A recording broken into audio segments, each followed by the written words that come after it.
Monique Desjardins pour Co-création empathique.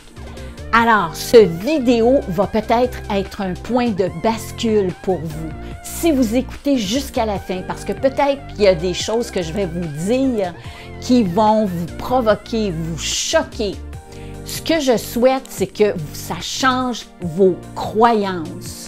Parce que en changeant nos croyances, on change notre réalité. Notre vie se transforme. Ça fait toute la différence. Alors, aujourd'hui, je veux vous demander qu'est-ce que l'amour pour vous? Est-ce que c'est un état? Est-ce que c'est une émotion? Est-ce que c'est quelque chose qu'on vit seulement avec certaines personnes ou on peut le vivre avec tout le monde? Est-ce que c'est exclusif? Est-ce qu'on a du contrôle sur l'amour? Est-ce qu'on a de la maîtrise? Est-ce qu'on peut initier l'amour chez les autres? Alors, c'est un petit peu tout ça, ce dont je veux vous parler, parce que lorsque j'ai découvert les travaux de Barbara Fredrickson, c'est une chercheuse en émotions positives, eh bien, j'étais vraiment heureuse et je veux vous le partager parce que ça vient changer toutes nos croyances au sujet de l'amour.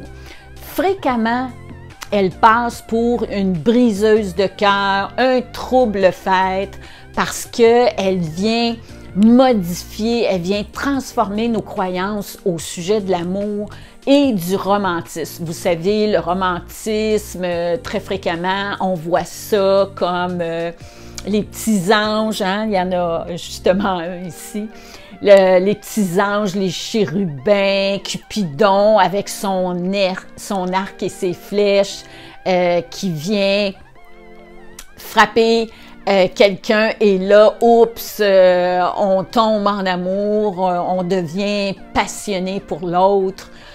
Et est-ce que c'est vraiment ça l'amour? Donc, on vient reprendre notre pouvoir avec tout ce qu'elle a découvert dans ses recherches qui, pour moi, sont magnifiques.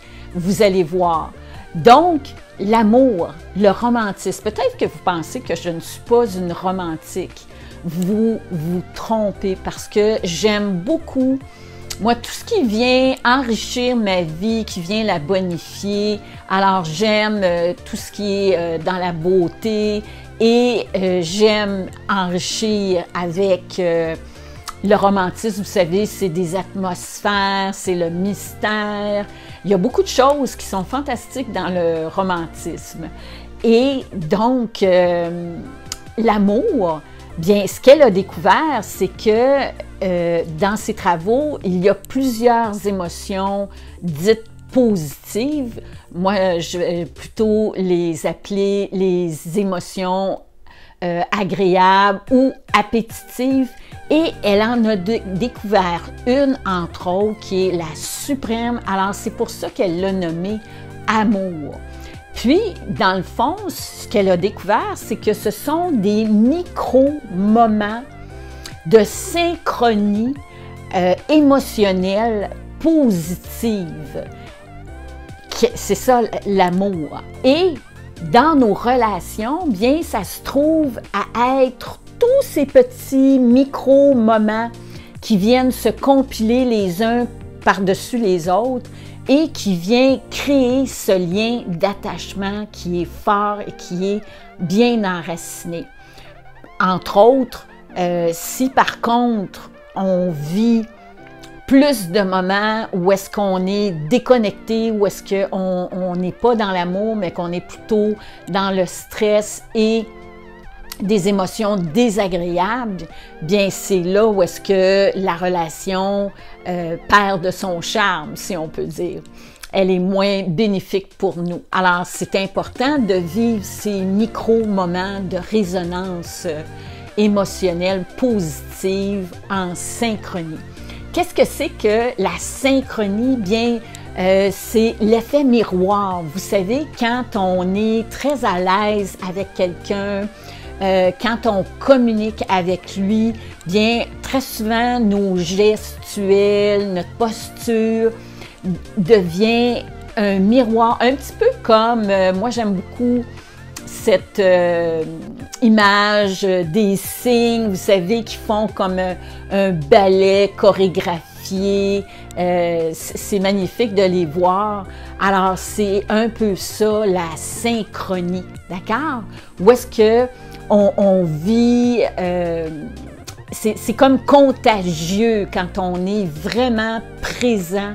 Parce qu'il y a ça, il y a la présence, mais est-ce qu'on est présent mentalement? Est-ce qu'on est disponible? C'est ça qui va créer la connexion avec l'autre. Parce que si je suis préoccupée, si je suis stressée, malheureusement, on ne vit pas ces moments. Alors, c'est ça qui est fantastique parce que on va venir...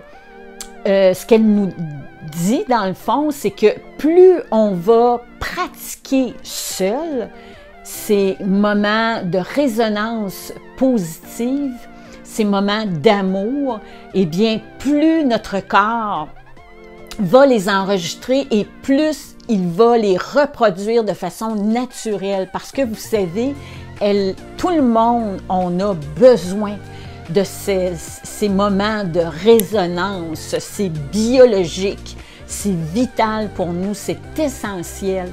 Et si notre environnement ne nous permet pas de vivre ces moments, bien c'est là où est-ce qu'on est très malheureux, ça vient atteindre notre vitalité, notre énergie. Donc, ce qu'elle raconte, c'est que on peut les initier, on peut les induire chez les autres en se pratiquant et en rayonnant fortement l'amour. Bien, à ce moment-là, lorsqu'on croise quelqu'un, peu importe si c'est un inconnu ou quelqu'un qui est près de nous, alors à ce moment-là, on est dans l'ouverture et la possibilité de se connecter. Ce qu'elle raconte, c'est que les moments d'amour, ça peut être très passager, c'est très éphémère pour elle. Alors, ça peut être le temps d'un sourire, le temps d'un rire, vous savez, c'est contagieux. Alors, c'est ça, c'est qu'on vibre parce que le cœur, vous savez, il a une activité électrique, il a un champ électromagnétique. Si vous voulez en savoir plus, vous pouvez aller lire certaines chroniques sur mon blog, cocrea.ca. J'en parle beaucoup. On pense que c'est le cerveau qui a la plus forte activité électrique, magnétique, mais non, c'est le cœur. Et ce qu'elle a découvert, c'est que ça vient transformer toute notre biologie. Alors oui, on sait que les moments d'amour, les câlins, tout ça, ça vient nous faire sécréter de l'ocytocine. Et cette ocytocine, c'est comme un peu un baume sur tout notre cerveau émotionnel qui peut être très réactif en moment de stress.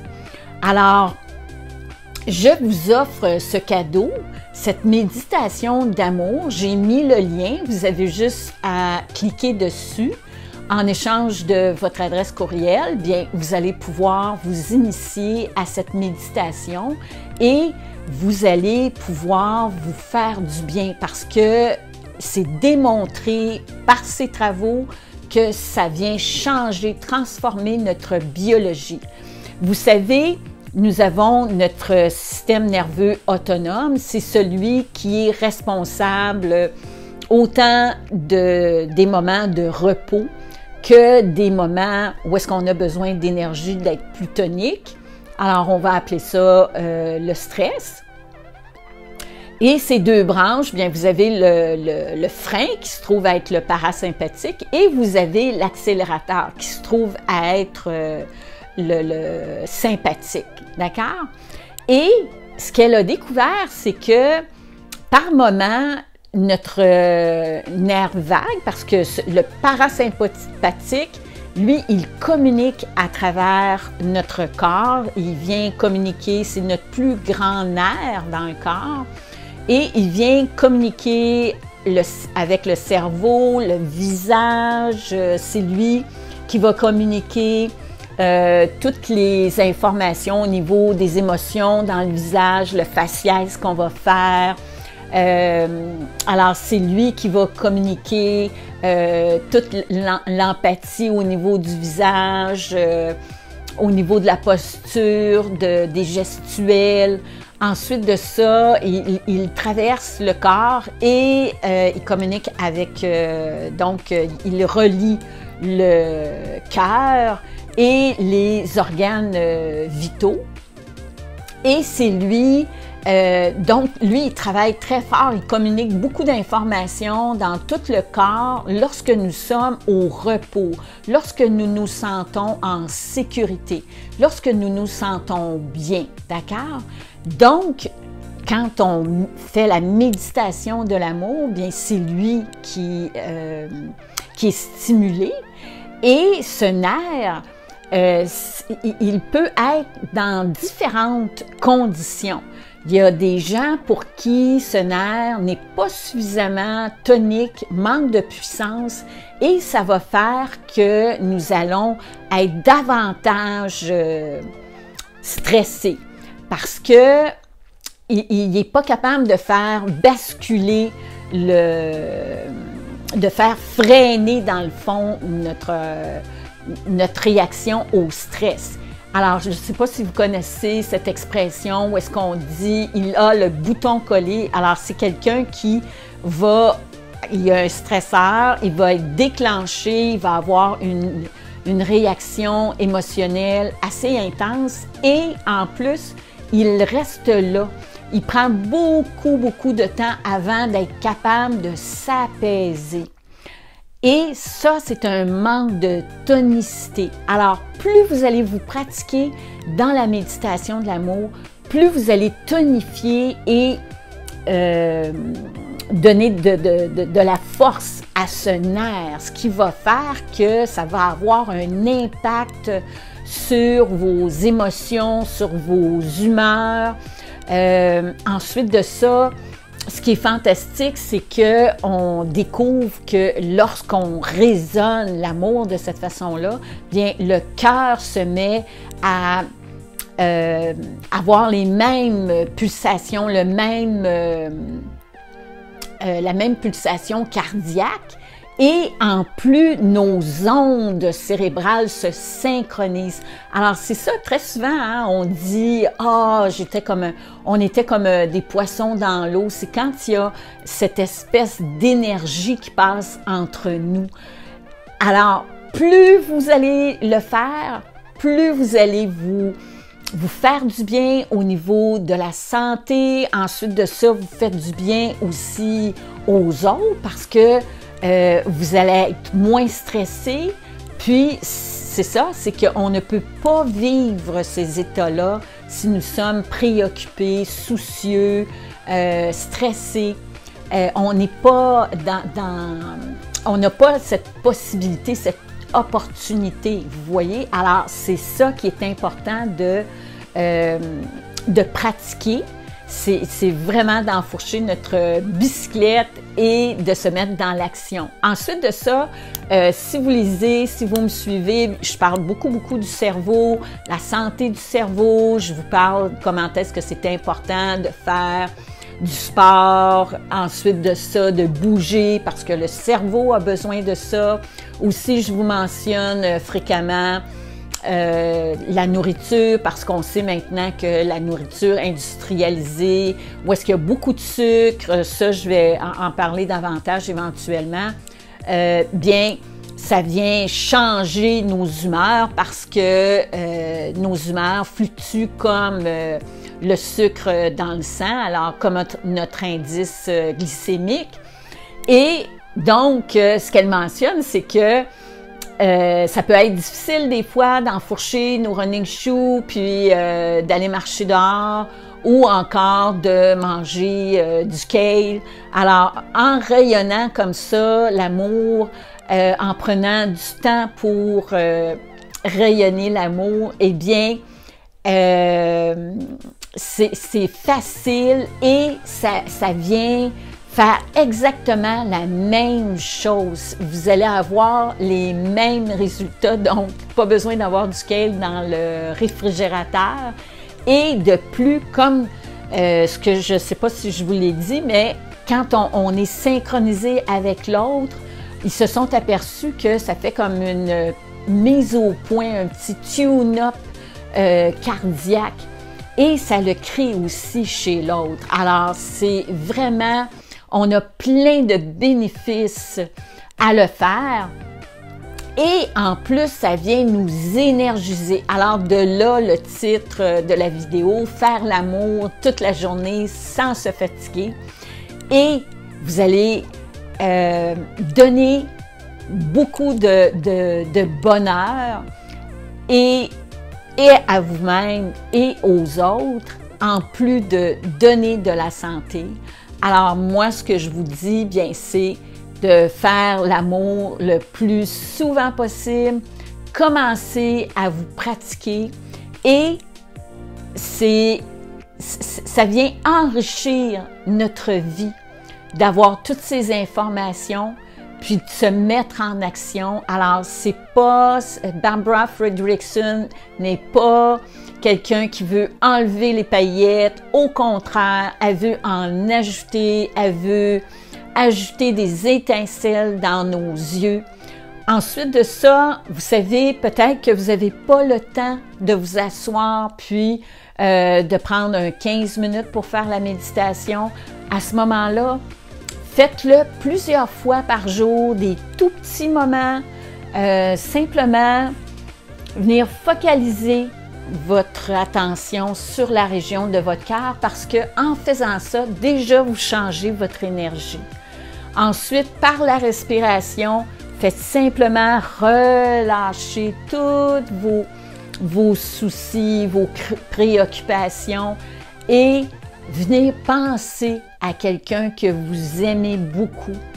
Puis, faites simplement ressentir. Peut-être qu'au départ, vous n'allez pas ressentir grand-chose, mais en pratiquant, la magie va se mettre en place et vous allez voir que vous allez vraiment ressentir dans la région de votre cœur des sensations. Alors, sur ce, merci infiniment et en espérant que vous aimez cette vidéo, que vous allez voir que c'est accessible avec quiconque, en tout temps. Alors, enrichissez votre vie et faites l'amour toute la journée. À la prochaine!